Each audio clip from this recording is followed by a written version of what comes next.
4 दिवस झोप नाही, शरीर थकलेलं, शस्त्र खाली ठेवून कपडे वाळत घातलेले आणि तेवढ्यात फोन वाजतो. तयार व्हा, अजून एक युद्ध तुमची वाट पाहत आहे. ही कथा आहे 1971च्या युद्धातील अशा गोरखा जवानांची जे हेलिकॉप्टरमध्ये पहिल्यांदाच बसले आणि थेट मृत्यूच्या दारात उतरले. जेव्हा जग झोपलेलं होतं तेव्हा काही सैनिक इतिहास लिहित होते. 7 डिसेंबर 1971, सिल्हेट, अवघं 384 गोरखा सैनिक आणि समोर पाकिस्तानच्या 2 संपूर्ण ब्रिगेड्स. ही फक्त लढाई नव्हती, ही होती शौर्याची, बलिदानाची आणि अदम्य आत्मविश्वासाची परीक्षा. 7 डिसेंबर 1971, अदग्राम आणि गाझीपूर येथील लढाईमध्ये पाकिस्तानी सैनिकांना पराभूत केल्यानंतर 5 गोरखा रायफल्समधील 4थ्या बटालियनच्या जवानांना आराम करण्यासाठी 4 दिवस देण्यात आले होते. त्या जवानांनी तलावात आंघोळ करून आपले कपडे वाळत टाकलेच होते. इतक्यात कमांडिंग ऑफिसर लेफ्टनंट कर्नल हरोळीकर यांना ब्रिगेडच्या मुख्यालयातून फोन आला. 4थ्या बटालियनला मुख्यालयातून आता आणखी एक काम देण्यात आलं होतं. त्यामुळे तिथून आणखी पुढे जाण्याची गरज पडणार असल्याचं त्यांनी सांगितलं. हरोळीकर यांनी त्याचा विरोध केला. जवान 4 दिवसांपासून झोपलेले नाहीत, त्यांना आरामाची सक्त गरज आहे असं हरोळीकर म्हणाले. पण ब्रिगेड कमांडर बंटी क्वीन म्हणाले, हॅरी, मी याचा विरोध केला नाही असं तुम्हाला वाटतं का? माझंही कुणीच ऐकून घेतलं नाही. घडलं असं की पाकिस्तानच्या 202 इन्फंट्री ब्रिगेडला सिल्हेटमधून हटवून ढाकाच्या सुरक्षिततेसाठी नेण्यात आलं आहे अशी सूचना core commander general Sagat Singh यांना मिळाली होती. तिथे फक्त 300 रझाकारांना सिल्हेटच्या सुरक्षेसाठी ठेवण्यात आलं होतं. जनरल सगत सिंग यांनी योजना बनवली. गोरखा सैनिकांकडे उपलब्ध असलेल्या 10 हेलिकॉप्टर्सच्या मदतीने त्यांना सिल्हेटमध्ये उतरवण्यात आलं. तिथे कब्जा करावा असा त्यांचा विचार होता. गोरखा बटालियनला सकाळी 7:30 वाजता हेलिबॉर्न ऑपरेशनचे आदेश मिळाले. 9:30 वाजता त्यांनी आपल्या नियोजनानुसार सराव केला. त्याच दिवशी दुपारी 2:30 वाजता त्यांची मोहीम सुरू झाली. कलोराहून सर्वप्रथम 7 Mi-4 हेलिकॉप्टर गोरखा सैनिकांना घेऊन सिल्हेटच्या दिशेने रवाना झाली. गोरखा सैनिक सिल्हेटला उतरण्यात यशस्वी ठरले. गोरखा बटालियनच्या जवानांना कधीच हेलिबॉर्न ऑपरेशनची ट्रेनिंग देण्यात आलेली नव्हती.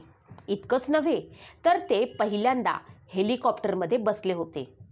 मेजर आणि मनी मलिक यांच्या नेतृत्वाखाली सुमारे 3:30 वाजता पहिले हेलिकॉप्टर सिल्हेटला पोचलं. त्यामधून गोरखा सैनिक खाली उतरतच होते. इतक्यात पाकिस्तानी सैनिकांनी त्यांना पाहिलं. त्यांनी अल्लाहो अकबरचा नारा लावत हेलिकॉप्टरवरती हल्ला चढवला. पहिल्या फेरीदरम्यान त्यांच्या सीओचा रेडिओ सेट त्यांच्याकडे नव्हता. त्यामुळे ते कोणत्या परिस्थितीत आहेत हे ब्रिगेड कमांडरला सांगू शकले नाहीत. सुब्रमण्यम विंग Mi हेलिकॉप्टरच्या पहिल्या फेरीत सिल्हेटला उतरले होते.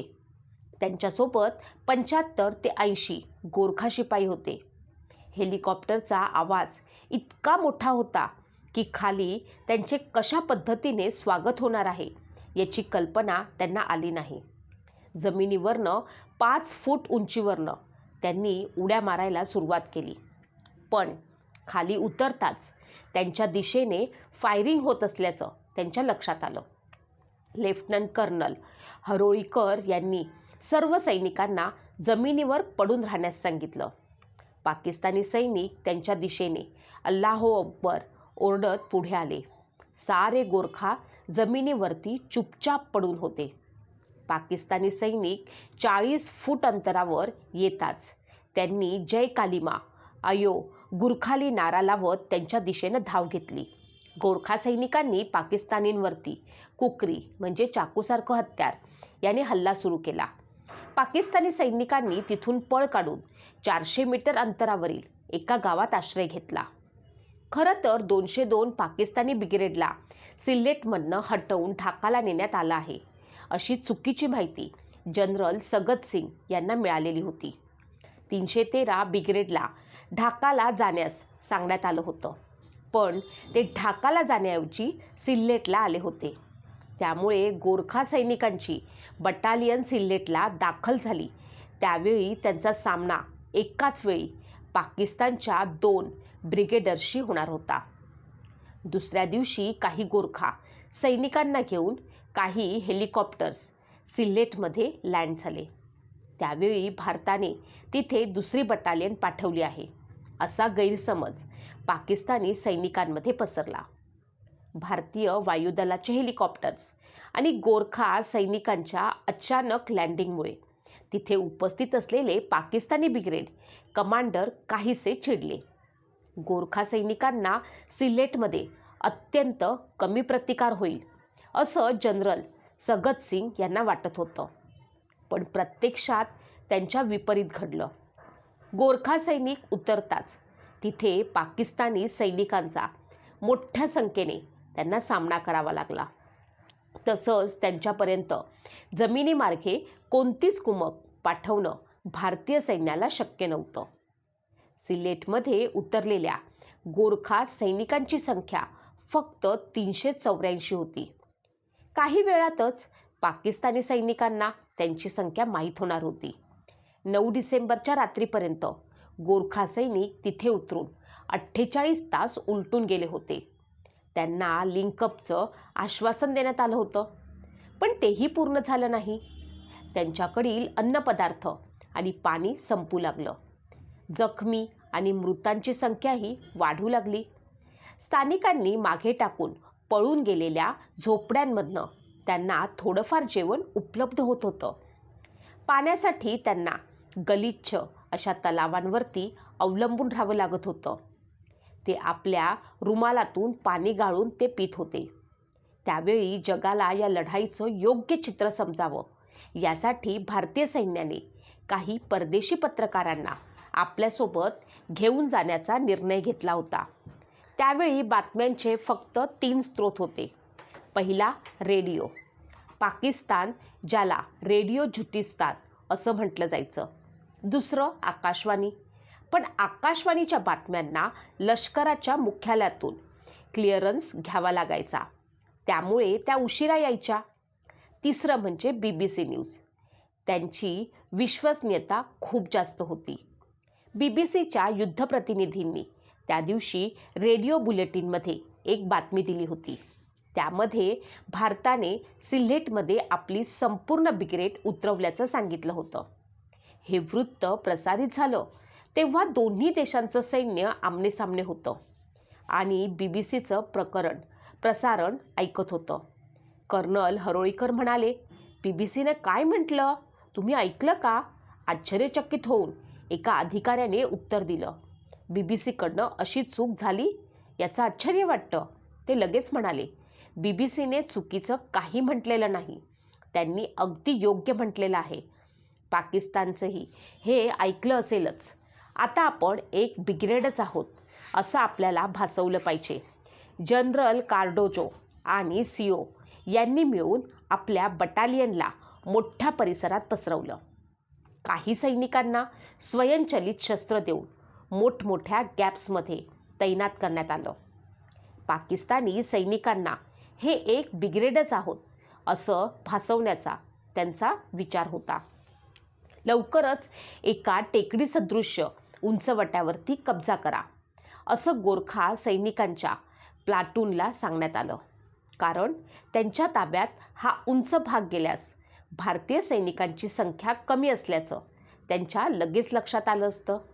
दरम्यान त्याचवेळी पाकिस्ताननेही तिथेच जाण्याची योजना बनवली, पण गोरखा सैनिक त्यांच्या आधी तिथे पोचण्यात यशस्वी झाले.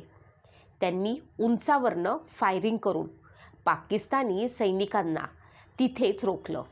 दरम्यान पाकिस्तानी सैन्य मोठा हल्ला करण्याच्या उद्देशानं एकत्र येत असल्याचं दिसताच भारतीय सैनिक वायुदलाची मदत घेत. त्यानंतर भारतीय वायुदलातील MiG-21 आणि हंटर विमान येऊन त्या ठिकाणी बॉम्ब हल्ले सुरू करत.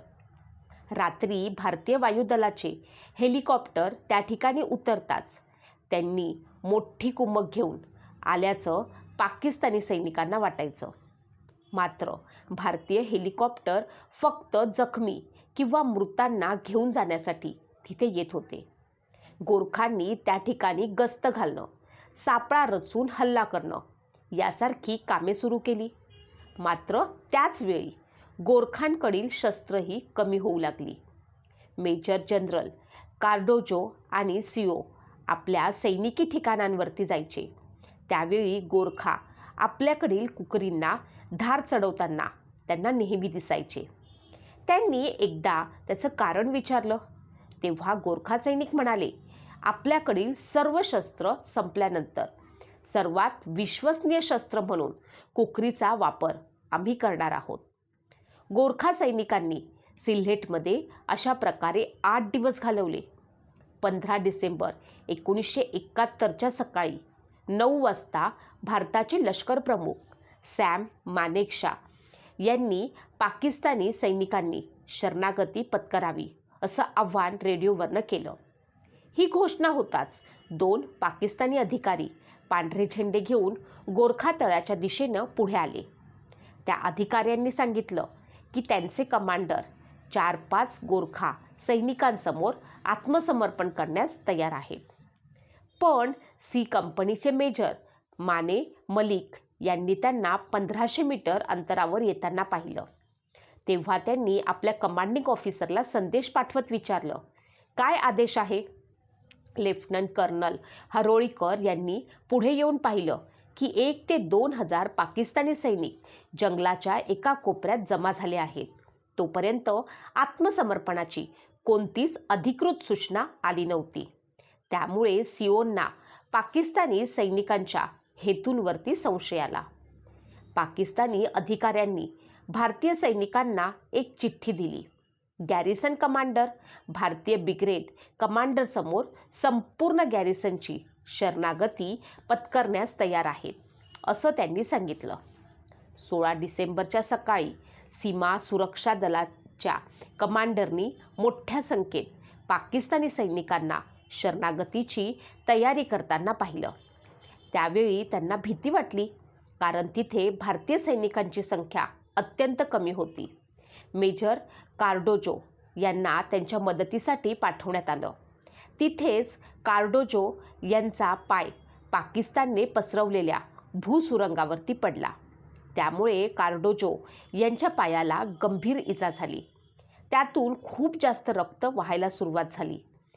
कार्डोजोनी थोडी मॉर्फिन द्या असं डॉक्टरांना सांगितलं. पण मोहिमेदरम्यान गोळीबारात आपल्याकडची सगळी औषधं संपल्याचं त्यांना डॉक्टरांनी सांगितलं. त्यावेळी कार्डोजो म्हणाले, तुम्ही हा पाय कापू शकाल का? पण त्यासाठी कोणतंच उपकरण माझ्याकडे नाही असं डॉक्टर म्हणाले. तेव्हा त्यांनी त्यांच्या एका सहकार्याला कुकरीने त्यांचा पाय कापण्यास सांगितले. अखेर त्यांनीच स्वतःच्या हातांनी आपला पाय मांडीतून कापला. यानंतर जवानांना आदेश देत ते म्हणाले की जाऊन हा पाय जमिनीत पुरून टाका. ते आजही लोकांशी मजेत सांगतात, अजूनही बांगलादेशात 1x1 फूट जमिनीत माझा पाय अंश आहे. यानंतर त्यांचे CO आले आणि म्हणाले, तू खूप भाग्यवान आहेस. एका पाकिस्तानी डॉक्टरने आपल्यासमोर आत्मसमर्पण केलं आहे. तोच तुझं ऑपरेशन करेल. कार्डोजोंनी त्याच्याकडनं आपलं ऑपरेशन करून घेण्यास नकार दिला. मला लवकरात लवकर हेलिकॉप्टरने भारतात पाठवून द्या असं ते म्हणाले. पण पाकिस्तानी लष्कराने ढाकात आत्मसमर्पण केलेलं असल्यामुळे भारतीय लष्कराकडे रिकामं हेलिकॉप्टर उपलब्ध नव्हतं. त्यामुळे कार्डोजोंच्या COंनी पुन्हा म्हटलं, पाकिस्तानी डॉक्टरकडनं ऑपरेशन करून घेण्यास नकार देऊन तू खूप मोठा मूर्खपणा करत आहेस. कार्डोजो यांनी अत्यंत नाईलाजानं ऑपरेशन करून घेण्यास तयार झाले. पण त्यांनी CO समोर 2 अटी ठेवल्या. मला कोणत्याच पाकिस्तानीचं रक्त चढवण्यात येऊ नये. दुसरं म्हणजे ऑपरेशन सुरू असताना तुम्ही स्वतः तिथे उपस्थित राहा. त्यांच्या दोन्ही अटी मान्य झाल्या. पाकिस्तानी सर्जन मेजर मोहम्मद बशीर यांनी त्यांचं ऑपरेशन केलं. ते म्हणतात, ते हे आज वाचत असतील तर मला त्यांचे आभार मानायचे आहेत. त्यांनी खूप चांगलं काम केलं. कार्डोजो यांना आधी ओडिसातील चंद्रनगर आणि नंतर पुण्याला नेण्यात आलं. तिथे त्यांना कृत्रिम पाय बसवण्यात आला. ते भारतीय सैन्यातील पहिले शारीरिकरित्या अक्षम असलेले अधिकारी बनले, ज्यांनी एक बटालियन आणि एका ब्रिगेडला कमांड दिलं होतं. इयान कार्डोजो भारतीय लष्करातून मेजर जनरल पदावरनं निवृत्त झाले. सध्या ते दिल्ली येथे राहतात. 8 दिवस अन्न नाही, पाणी नाही, कुमक नाही, तरीही गोरखा सैनिक डगमगले नाहीत. 16 डिसेंबर 1971 रोजी हजारो पाकिस्तानी सैनिकांनी शरणागती पत्करली. इतिहासाने पुन्हा एकदा सिद्ध केलं, संख्या नाही, धैर्य विजय ठरवतं. जखमी पाय कोणतंच औषध नाही आणि तरीही मेजर जनरल कार्डोजो स्वतःचा पाय कापून उभे राहतात. कशासाठी? आपल्या देशासाठी. आजही बांगलादेशच्या मातीमध्ये भारतीय शौर्याचा एक अवयव पुरलेला आहे. हे युद्ध नव्हतं, ती होती अमर शहीदांची शपथ. शस्त्र संपली पण कुकरी धारदार होती. शरीर जखमी होतं पण आत्मा अजिंक्य होता. म्हणूनच सिल्लेट फक्त जिंकली गेली नाही, ती इतिहासात कोरली गेली. जय हिंद.